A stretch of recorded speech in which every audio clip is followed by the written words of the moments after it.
Well, I'm joined now by the actor Michael Sheen, who famously played Sir David Frost in Frost-Nixon, the film of that famous meeting. How involved was he in his own portrayal?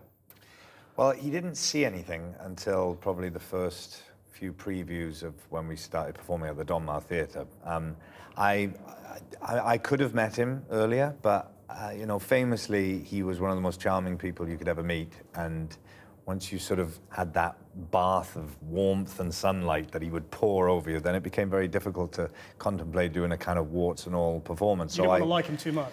Yeah, I thought it could be complicated. So then I started to get to know him much later on, and then he came and watched filming. One of my best memories of him is when we were actually shooting the interviews themselves between Frost and Nixon.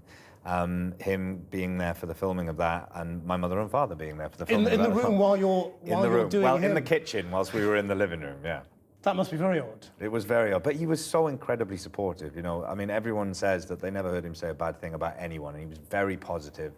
And as he was about the entire project, and he must have had conflicted feelings about it. He was famously shrewd. I mean, he became rich from television when most people of that era didn't, and he was sort of an international businessman as much as anything else. I mean, was that something that was played out in the film and the play as well? Well, he took enormous risks, I think, you know, and he had very good instincts, and that coupled with a very shrewd business mind, I think he could see that there was the possibility of this story of Frost and Nixon becoming quite big, even when it started in a very small way at the Donmar Theatre, and I think he did okay out of it.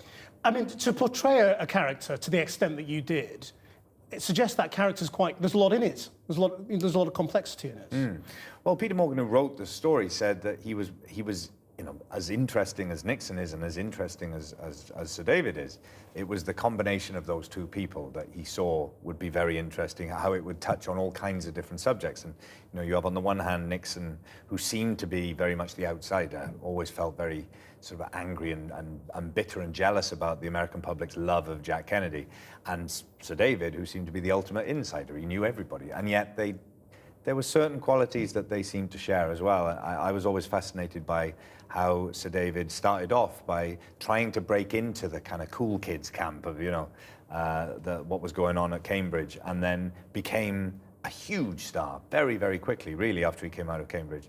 Our first really major British TV star, and kind of set the benchmark for everything that happened after that. I mean, you've got a unique perspective in that you studied him, you knew him, and like all of us, I guess, you grew up with him. I mean, what do you think his real secret was? Because he was unique. I think he just had an innate understanding of the medium.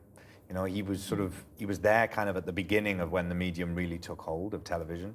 He just had a sort of, he was instinctively a real television animal. He just knew where the story was, how to get the really interesting stuff out, and that never left him, I think. His style may have changed over the years, but that instinct never left him. Michael Sheen, thanks very much indeed.